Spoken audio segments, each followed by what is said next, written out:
To order. The first item we have is request for council action. We have several for the Finance Committee.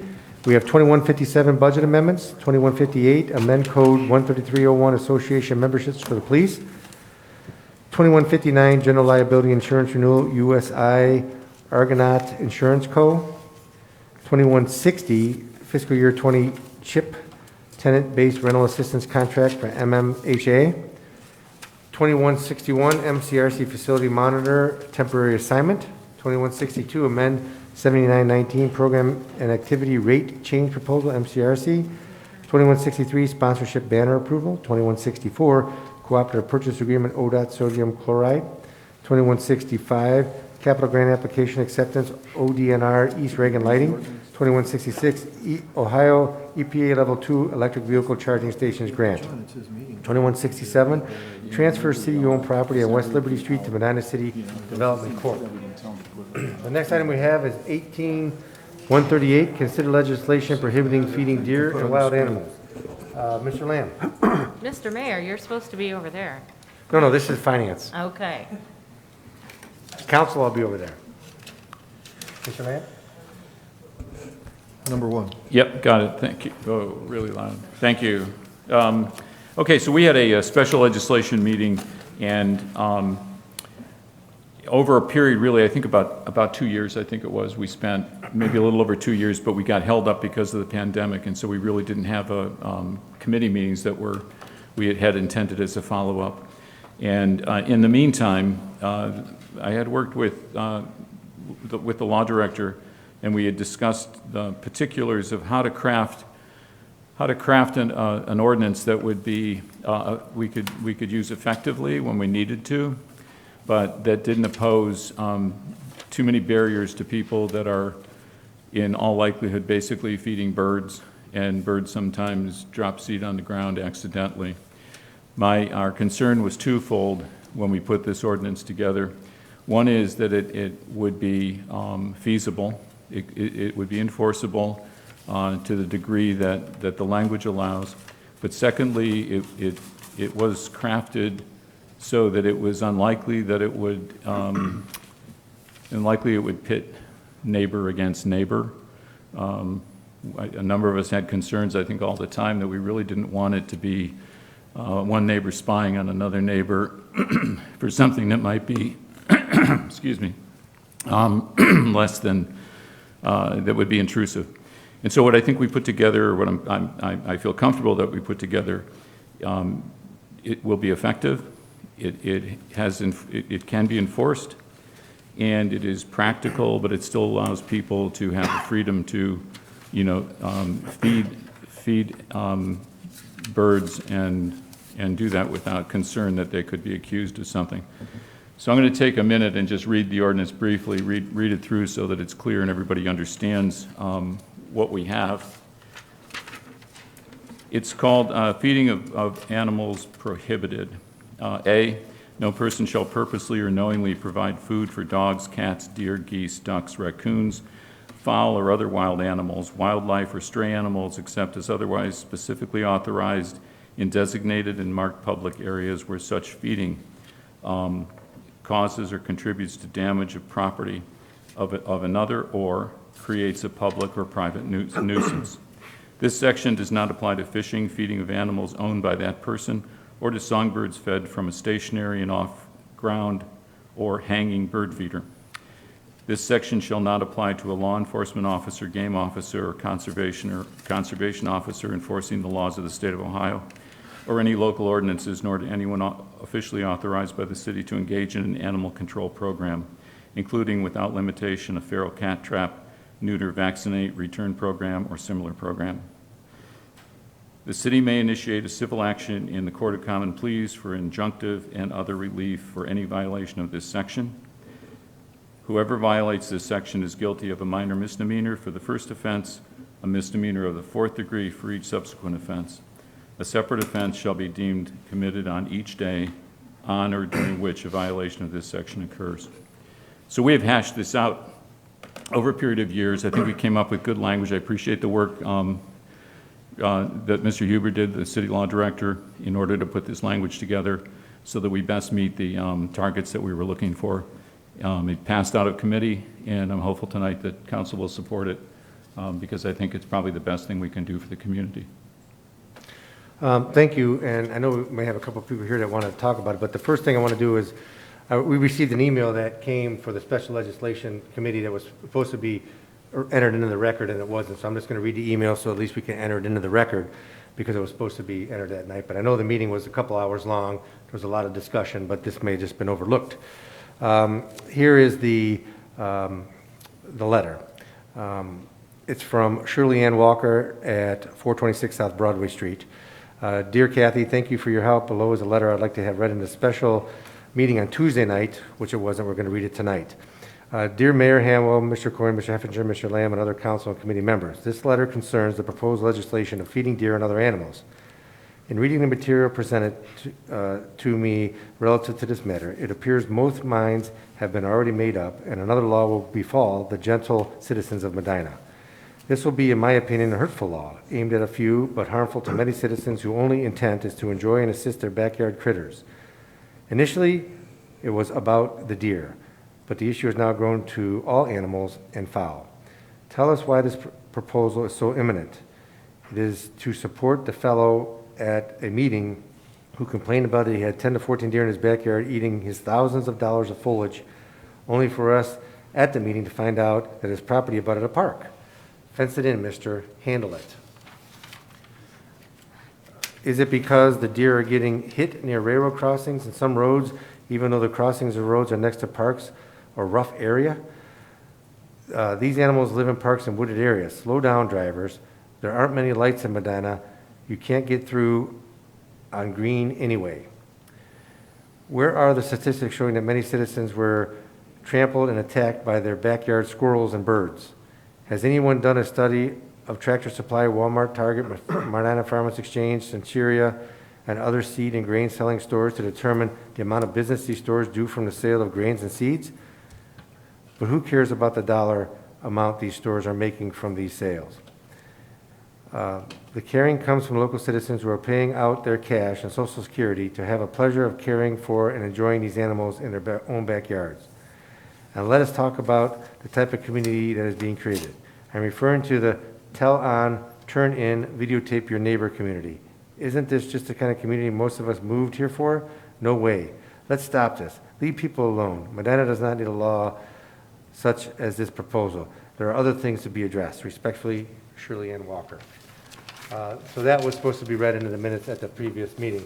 I know we have a couple of members here. Anybody want to comment that didn't comment at the previous meeting? If you do, you can go to the back microphone by Ms. Patton back there. There's a microphone. You can state your name, address, and give us your thoughts.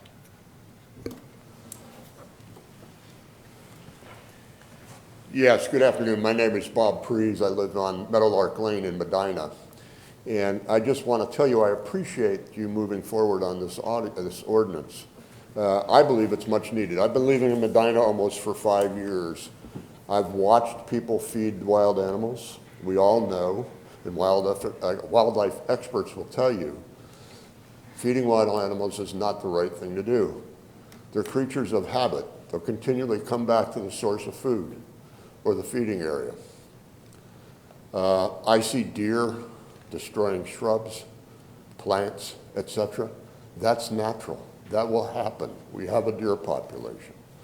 But people putting corn and other things out cause problems and property damage. So I encourage you to support this ordinance and move it forward. Thank you. Thank you. Is there anybody else that wishes to speak? Yes, ma'am.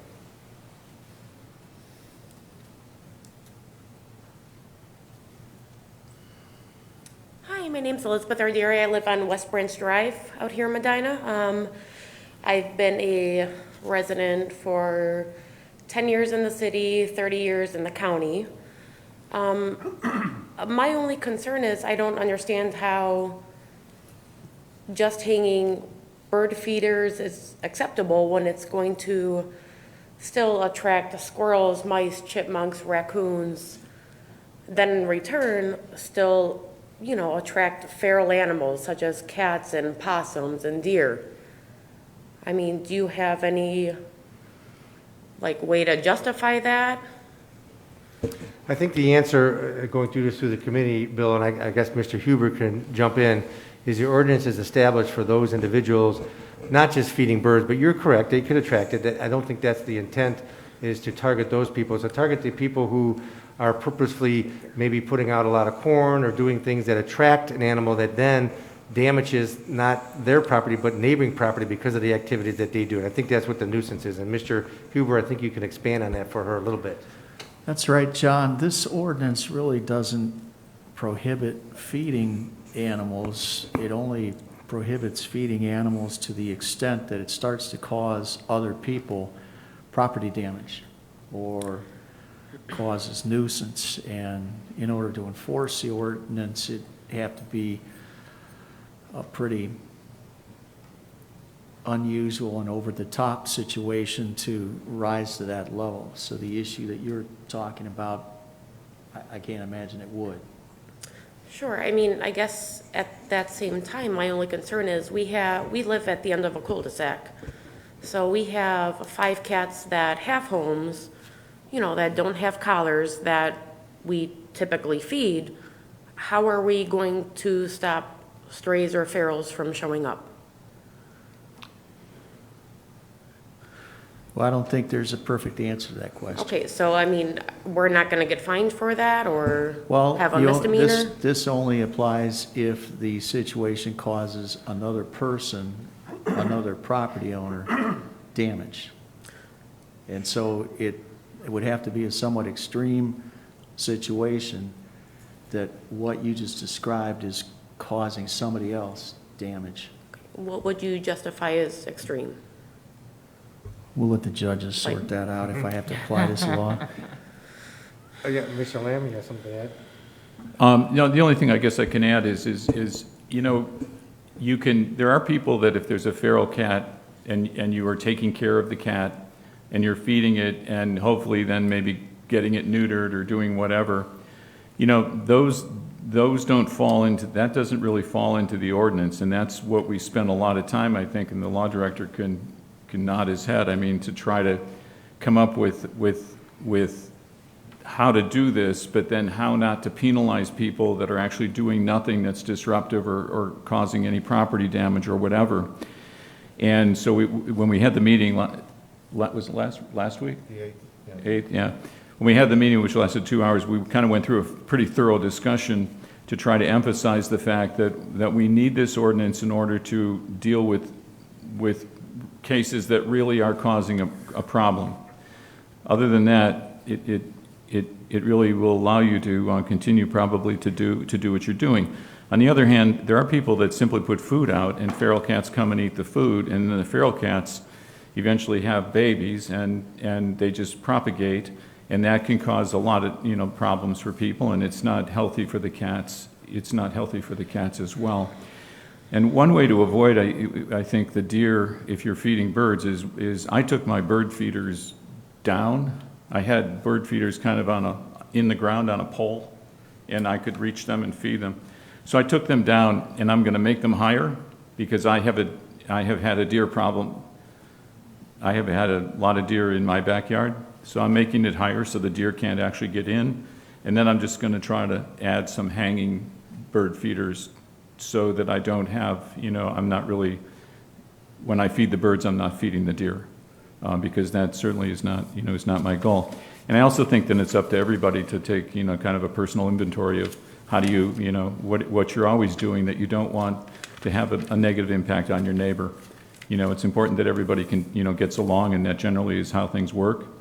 And just to make sure that doesn't happen. I think that's a healthy thing for everybody to do, just see what we can do to make an improvement here, because we know we have these issues that have been festering for ever since I got on council. I mean, this has really been an issue, and I'm pleased that I think tonight we're going to do this so that we can help folks that are, you know, where the help is needed. Sure, I mean, I suppose at the same time, Councilman, my concern is even if you do hang bird feeders from a tree, raccoons can still climb them. You know, if they're not high enough, deer can still get into them. So I don't understand how that's going to fix anything. Well, the ones I have hanging now, the deer can't get to because they are really high, and I'm just going to extend my others. But I guess the real answer is we can't fix it. We can't 100%. We're not going to wipe the slate clean of all of this just by passing an ordinance. It really is, the ordinance serves a number of purposes, and one is it sends a signal that we've talked about for a long time, and that is, the deer aren't, it's not healthy for the deer to be here in the community. And they really don't want to be here if they knew the danger that they're in with the streets and things that can happen to them. And so this sends a message, I think, hopefully, that people will be responsible with what they're doing. And my example was just that I'm trying to be more responsible what I'm doing, because I would feel uncomfortable if I was sitting here and I was contributing to an ordinance that I'm passing in order to not have happen what I'm doing. So I think it's the best we can do, and we have been through this for, as I said, I've been here for 10 years, and this has been an ongoing discussion, and we finally, I think, have arrived at a good piece of legislation, crafted well, that we'll go forward with it and see how it works. Sure, I do have one last quick question for you. As far as the Medina County SPCA getting a $10,000 grant, is that going towards the trap, neuter, release program, or what's that going towards? Well, Councilman Rose can probably address that better, but the $10,000 is we don't have a game warden here. And the SPCA has been a really effective, efficient, and professional organization, and for that $10,000 that we contribute, we get many times the $10,000 worth of assistance from the SPCA. But Councilman Rose has been a really big help with working with the SPCA, keeping us informed about what's going on and where the money goes. So it kind of ask you to take that. Thank you, Mr. Lamb. I'll be glad to help. The SPCA in their calendar year 2019, or 20, excuse me, handled over 500 animals that were attributed to the city of Medina. And with that, it cost them approximately $200, $250 in that area there per animal to process. And that includes a physical checkup, a spay, neuter, if appropriate, any other medical attention that animal may require. And then they have to care and tend to it to get it back to health if it need be, and then put it up for adoption. These are the things that they do for the city. It's not specifically geared for the spay, neuter, release program for feral cats. It's for any animal that is brought into them that needs that care. Does that answer your question? It does, thank you. Okay, thank you. Thank you. Mr. Simpson? Yes. First of all, I'd like to thank the Special Legislation Committee for coming up with this ordinance. It is long overdue. And if I can just explain, because I live down in Forest Meadows, and over the years, I mean, I've got hundreds, literally hundreds of complaints from residents, not only in my area, but throughout the city, of people, neighbors feeding deer. And what happens if people are specifically putting food out for deer, they're not just damaging that property, they're damaging the property surrounding as they come in and out, especially in the rainy season where it just destroys their yards. And saying that, this ordinance is not going to solve the deer problem in the city of Medina. We just all received a email yesterday or today of a resident that has spent several $100s again on different types of plants that she has put out, her and her husband's put out, and shrubbery that the deer have destroyed. This ordinance is not going to stop that, and there's no easy answer for that. My wife is one. Every time she loves her flower garden, and I've joked every time and it's not a joke, but I think it's funny. Every time she comes home, she doesn't think it's funny. When she comes home with a carload of plants for me to plant, I always say, how much money did you spend on deer food this week, dear? And it doesn't go over real good. But anyhow, that's my problem. We live in a city that has probably the best park system of any community our size, except for the national parks. any community our size in the state of Ohio. And in saying that, we'd love just to have the deer and the raccoon and the possums and all the wildlife just specifically stay in those parks. They don't.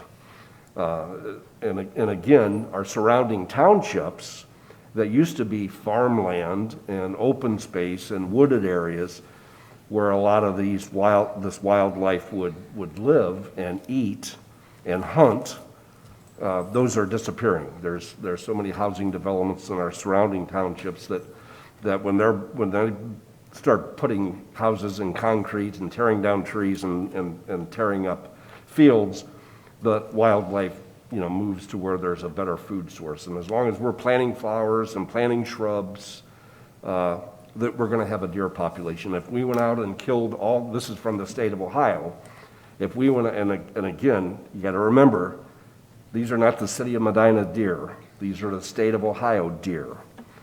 And if we culled every single deer in our city, within 2 years, we'd have the exact same amount of deer again.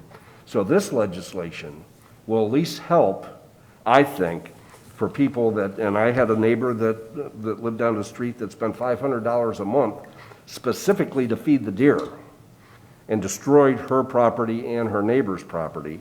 It's going to help limit these type of situations where there are people that are actually feeding specifically deer. It's going to help this. We're going to have a tool in our toolbox to limit that person from damaging their neighbor's property. So I will support this legislation. Thank you. Thank you. Any other questions? Well, thank you for all the efforts of the committee going through this. I know it's been many years of dealing with the issue and trying to come up with various solutions. And this is probably not a perfect solution, but we have to do something. I think it's just one more step in to try to help solve problems that are serious, but still allow people to enjoy the wildlife. So I appreciate that. Okay. Move to approve. Second? Any further discussion? All in favor? Aye. All opposed? Motion carries. 21057 budget amendments. We have 2021 Civil Service Airport Detention Basin. Keith? Thank you, Mr. President. There's two here. The first one is for additional testing. That's in civil service. We're all aware of that. And then the second one is additional costs related to the airport detention project. Move to approve. Second? All in favor? Aye. Opposed? Motion carries. 2158, amend Code 13301, Association memberships of the police. Chief?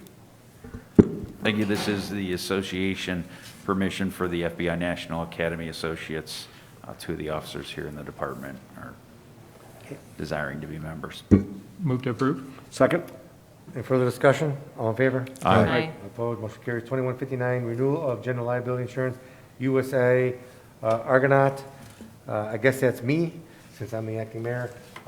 We received, from our brokers, USI, we submitted proposals for different property and casualty insurance. We received one response, so we didn't have much of a choice. The coverage is for about $61 million for all of our property in the city of Medina. In 2020, the premium was $194,198. This year, it's $255,135. So it did go up. The reason it went up is we had a few fires, as you know, and so our exposure went up, so our premium went up. The broker fee has stayed the same. It's for the past 4 years of $10,500. And we do have terrorism coverage of $4,463. So we have to pass this with the emergency clause, so it can be effective. Let's see, when is it effective? April 1st, 2021. And if there's any questions, I could try to answer them, but I'm not an expert on the renewal policy. But okay. Move to approve with the emergency clause. Second, including the emergency clause? All in favor? Aye. All opposed, motion carries. 2160, fiscal year 20 CHIP grant, tenant-based rental assistance, MMHA. Jonathan, is this you? Yes, thank you, Mr. President. This is what we do at pretty much every cycle with the CHIP grant. We're in the new CHIP grant, which is PY20.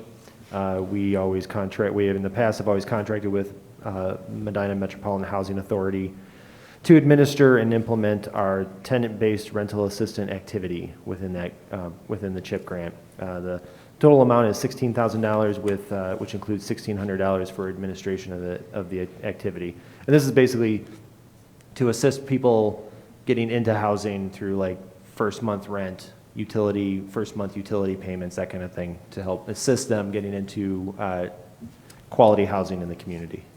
So I recommend approval. Thank you. Thank you. Any further questions? Mr. President? Mr. Rose? Jonathan, approximately how many people could this help? Ballpark. You know, I think the average has been 7 to 800, so a month. So the cost of probably 16 to 32, somewhere around there. Okay. Households. And then also, I apologize, the emergency clause is requested because the grant is operating. We would like to have this this money in this program, this part of the program, accessible as soon as possible. Thank you. Thank you. Move to approve with the emergency clause? Second, including emergency clause? Any further discussion? All in favor? Aye. All opposed? Motion carries. 21061, MCRC Facility Monitor Temporary Assignment. Mr. Worley. Thank you, Mr. President. As stated in the request, we are having quite the staffing shortage at the rec center. We have a number of full-time positions that are vacant. We're hesitant to fill those due to the reduced revenue at the rec center. So we're trying to run as lean, as efficiently as possible. At the same time, we had a recent an employee notify us that they need to take some leave. So we're trying to figure out a creative way to take care of those job duties with limited staff. So I'm requesting that we pay one of our facility monitors. This is the new position that we started earlier this year to provide coverage of the facility when our full-time staff is not there. We've identified 2 people actually. In the request I put 1, but we would also like to request Deborah Isles to be included with this request. What we're looking to do is pay them 7% premium when they're performing duties of the office administrator or the finance assistant and superintendent. This will allow us to have coverage during this leave in case other employees decide to go on vacation or are sick. It gives us a little bit more flexibility, much like we have in the Teamsters contract. Respectfully request that it be retroactive back to March 12th when leave started, because one of the employees is currently performing assigned duties. We did request the emergency clause for obvious reasons. Thank you. Thank you. My understanding is that since the other positions are vacant, this does not change your budget. In fact, it's just using that money that would have been used in other positions to pay these people to do the extra job. Correct. There's no increase to the budget. And it's going to end once the employee who's on leave returns to their regularly scheduled hours. Okay. Any questions? Move to approve with the emergency clause? Second, including the emergency clause? All in favor? Aye. All opposed? Motion carried. 2162, amend 7919 program activity rates, MCRC. Mr. Worley. Thank you. You might recall from previous finance meeting where we had this on for discussion. There were 2 requests, actually. One was to change the program and activity rate, and the second request that we had was to establish a variable rate structure and vendor fees for events that we're looking to coordinate with the rec center in order to connect with the community and hopefully in turn bring them back to the rec center. So with this request, we're increasing the maximum allowable fees for programs, and I want to emphasize the maximum allowable fees. It doesn't mean that's what we're going to charge. It just gives us the ability to charge a higher rate, especially with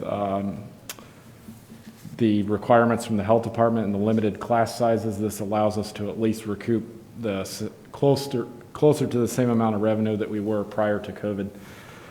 The second is creating a private and semi-lesson for smaller group classes. Again, that is COVID related, and we're also adding a broad category of specialized classes as things have evolved in the recreation and exercise offerings. We have certain classes that require specialized equipment that cost more than just a normal yoga class. So we're requesting to add that. In the packet, you'll see a bunch of strike-throughs on previous rates. What we're looking to do is kind of generalize the rate structure because it was so specific before. It becomes really complicated when you got to enter the charges into our program. So when you look at that, we've just cleaned up the language in there. And then lastly, Mr. Huber had an opportunity to review the variable rate structure for special events. What we're looking to do with that is to charge to offset some of our costs. And the process for approvals for that, I just want to point that out. Any event that we have, we're going to take the pricing structure to the Rec Advisory Committee to be vetted first. And then we'll submit for Board of Control as the entity responsible for reviewing the proposed pricing strategy to hopefully take care of some of the concerns in the past that council had with that rate structure. I believe that's all I have. Thank you. Thank you. Other questions? One question. Yes. Mr. Worley, I know I had somebody reach out to me and they were concerned with all those strikeouts that we were going to be offering less at the rec center. And really the plan is to offer more and have more flexibility to do more programming rather than less, as well as trying to make things more profitable for the rec center, correct? Yeah, that's absolutely correct. Okay, thank you. Mr. Rose? I'm good. Jim's question and Jensen's explanation answered all my questions. Thank you. The only concern I have is, just the subjectivity to this. I mean, we have a narrow amount of a wide range from a minimum to maximum. I just hope, and I know it's going to be tough, evaluating each of the different events coming in and different individuals and the uses of the facility, just to be fair, because I can see running into an issue that people might start getting upset or something if they don't feel as if they were being treated fairly or charged a commensurate amount, and trying to complain of why am I being charged this, why somebody else did this and they got charged this. That's something that you guys are going to have to deal with, but that's my only concern with the pared down structure that you have. And I don't know how you solve that, but just be aware that we may be getting calls if people feel they're being treated unfairly. So we may have to be readdressing this if that becomes a problem, I guess, right? Okay. Move to approve. Second? All in favor? Aye. All opposed? Motion carries. 21063, motion to approve MCRC sponsorship banner. Mr. Worley. Thank you. This is just a renewal for the Medina County District Library. It's a $1,020 yearly advertisement banner for the track railing. Mr. President, I will need to abstain because this does benefit my employer. Okay. Move to approve? Second? Any further discussion? All in favor? Aye. All opposed? Abstentions? Aye. Motion carries. 21064, cooperative purchase ODOT sodium chloride. Mr. Pacoli. Thank you, Mr. President. This is our annual request for participation with ODOT for our yearly salt for winter 21-22 already. The emergency clause has been requested because we received this announcement on March 12th, and it needs to be returned with a council resolution by April 30th already. Any questions? Move to approve with the emergency clause. Second, including the emergency clause? All in favor? Aye. All opposed? Motion carries. 21065, grant application, ODNR East Reagan Parkway lighting. Who's this? Mr. Worley? Yeah, I can take this. This was submitted on behalf of Barbara in Economic Development. We got a state capital bill grant for $122,000 to cover and help offset the cost for lighting the East Reagan Parkway street and multipurpose trail.